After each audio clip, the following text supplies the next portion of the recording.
Hello दोस्तों, कैसे हो। अगर आप सैलरीड कस्टमर हो, आपकी सैलरी अकाउंट में आ रही है और आपको लोन की ज़रूरत है, तो आपको परेशानी आती होगी कि आपकी कंपनी प्राइवेट लिमिटेड या लिमिटेड कंपनी नहीं है।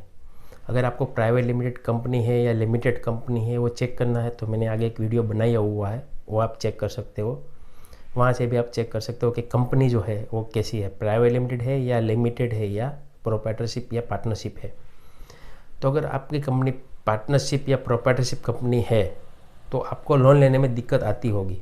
दूसरी चीज़, अगर आपकी सैलरी कम है, मतलब 20,000 से कम है या 14,000 से ज़्यादा है, फिर भी आपको लोन देने में दिक्कत आती होगी, क्योंकि बैंक का जो रूल्स है वो ज़्यादातर 20,000 से ज़्यादा सैलरी अकाउंट में आनी चाहिए।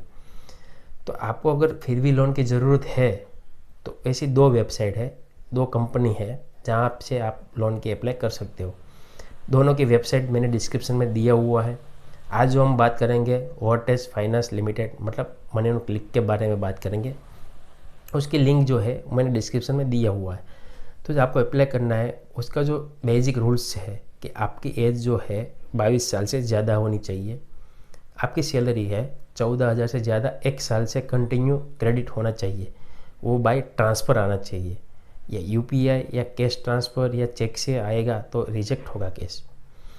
तो अप्लाई कैसे करना है उसके लिए मैं बात करूँ तो वो आसानी से स्टेप है और आपको इंस्टेंट मालूम पड़ जाएगा कि लोन होगा कि नहीं होगा। ठीक है। और डॉक्यूमेंट की बात करें तो सिर्फ पैन कार्ड, आधार कार्ड, एक सैलरी स्लिप लास्ट महीने की और एक साल का बैंक का स्टेटमेंट जो आप इंटरनेट बैंक से डाउनलोड करते हो वो स्टेटमेंट की चाहिए। अप्लाई करने के लिए जो प्रोसेस है डिस्क्रिप्शन में लिंक दिया हुआ है, वहाँ से आप क्लिक करके जाएंगे तो ऐसे मैं स्क्रीन पे दिखाता हूँ। आप स्क्रीन पे दिया हुआ है, सिलेक्ट करेंगे तो आपको ऐसा वेब पेज ओपन होगा। यहाँ पे full name as per PAN card, यहाँ पे अपना PAN card number, PAN card नाम डालना है, जो पैन कार्ड में पूरा है वही एंटर करना है। उसके बाद यहाँ पे अपना मोबाइल नंबर डालना है। ये जो मोबाइल नंबर डालेंगे वो आधार कार्ड से लिंक हो तो अच्छा रहेगा, क्योंकि जब अप्रूवल आएगा तब आपको डिस्बर्स होने में दिक्कत ना आए। उसके बाद यहाँ आपको मेल आईडी लिखना है। ठीक है। उसके बाद यहाँ पे अपना एम्प्लॉय टाइप लिखना है। दोस्तों एक बात खास ध्यान रखना, अगर आपकी कंपनी प्रोप्राइटर या पार्टनरशिप हो ना तो भी यहाँ पे प्राइवेट लिमिटेड ही सिलेक्ट करना। अदरवाइज़ क्या होगा कि आपकी कंपनी प्रोप्राइटरशिप है, मतलब एक ही मालिक है उसका, तो उसको प्रोप्राइटर बोलते हैं। तो आप प्रोप्राइटर सिलेक्ट करेंगे तो लास्ट में रिजेक्ट होने का चांसेस है, तो आप यहाँ पे प्राइवेट लिमिटेड ही डालें।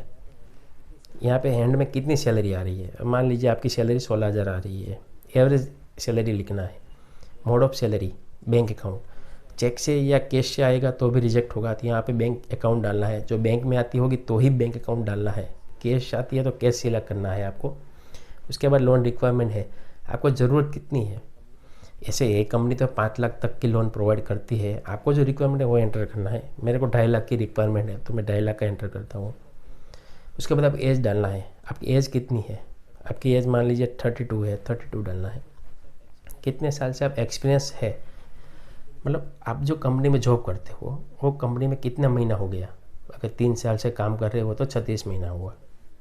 उसके बाद ईएमआई, अगर आपके कोई लोन चल रही है, चाहे मोबाइल की हो, फ्रिज, टीवी या पर्सनल लोन हो या कोई होम लोन हो, जो ईएमआई जा रहा है आपके अकाउंट में से, आपके अकाउंट में से जा रहा है वही एंटर करना है। दूसरे से अकाउंट में जा रहा है वो काउंट नहीं होगा। अगर मान लीजिए आपका कोई मोबाइल का 2500 रुपये का ईएमआई जा रहा है, उसके बाद लिखा है delay EMI in past 1 year, मतलब 1 साल के अंदर आपने कोई ईएमआई लेट भरा हुआ है या बाउंस किया हुआ है। अगर है तो यस, नहीं है तो ना, मतलब आपने कोई लोन लिया नहीं है या आपने कोई ईएमआई लेट नहीं भरा हुआ है, रेगुलर पे किया हुआ है, तो यहाँ पे नो करना है। प्रीफर लैंग्वेज कौन सी, वो इंग्लिश, हिंदी, जो भी है आपके हिसाब से सिलेक्ट करना है और उसके बाद सबमिट करना है। जैसे सबमिट करेंगे तो OTP आएगा। ठीक है। उसके बाद आपको यहाँ पर OTP एंटर करना है। OTP एंटर करने के बाद आपको मालूम पड़ जाएगा एप्लीकेशन रिजेक्ट है या पास है। अगर पास है एप्लीकेशन आपको, तो आपको व्हाट्सएप पे मैसेज आ जाएगा। ठीक है। तो आपको डॉक्यूमेंट सेंड करना है, ये हमको भी सेंड कर सकते हो, हमारा भी व्हाट्सएप नंबर या ईमेल आईडी दिया हुआ है, वहाँ से आप अप्लाई कर सकते हो। डॉक्यूमेंट की बात किया तो 1 साल का बैंक का स्टेटमेंट, एक सैलरी स्लिप, पैन कार्ड और आधार कार्ड, ये 4 ही चीज़ देना है हमको। जैसे देंगे उसके बाद 24 घंटे के अंदर आपको अप्रूवल मिल जाएगा, कितने की लोन अप्रूवल है। दूसरी चीज़ बात करें तो आप डायमंड में जॉब करते हो या कोई टेक्सटाइल कंपनी हो, ट्रांसपोर्ट कोई भी कंपनी हो, अप्लाई कर सकते हो, ठीक है। तो ये अच्छी कंपनी है, कोई आपको एडवांस चार्ज नहीं देना है। जब लोन होगा तो लोन में से ही आपको प्रोसेसिंग फ़ी जो है वो कट के ही आएगा, तो एडवांस कोई चार्ज पे नहीं करना है। दूसरी चीज़, आपको सब पूरा डिजिटल है तो डिजिटल ही सेंड करना है डॉक्यूमेंट्स। कोई आपकी खुद की प्रॉपर्टी नहीं है, जब अप्रूवल आएगा तब आपको एक गारंटर मांगा जाएगा। जो गारंटर के प्रॉपर्टी होगा तो प्रॉपर्टी में लाइट बिल, पैन कार्ड, आधार कार्ड, ये 3 चीज़ को प्रोवाइड करना है तो आपको एग्रीमेंट आएगा और डिस्बर्स होगा, तो आप आसानी से लोन ले सकते हो। तो आज बात किया हमने मनी ऑन क्लिक के बारे में। दूसरी वैसे ही कंपनी है अपवर्ड। अपवर्ड के बारे में भी मैं बताया हुआ है, मैंने वीडियो बनाया हुआ है, वहाँ से आप चेक करके आप वहाँ से भी अप्लाई कर सकते हो। लेकिन उसमें सैलरी जो है 20,000 से ज़्यादा 6 महीने के अंदर आना चाहिए। आगे भले आपका 10,000 हो, 12,000 हो, नहीं हो, पर पिछले 6 महीने में सैलरी 20,000 से ज़्यादा है तो आप अपवर्ड में भी अप्लाई कर सकते हो। उसका भी मैंने डिस्क्रिप्शन में लिंक दिया हुआ है। तो ऐसी बहुत सारी कंपनी है तो अप्लाई कर सकते हो।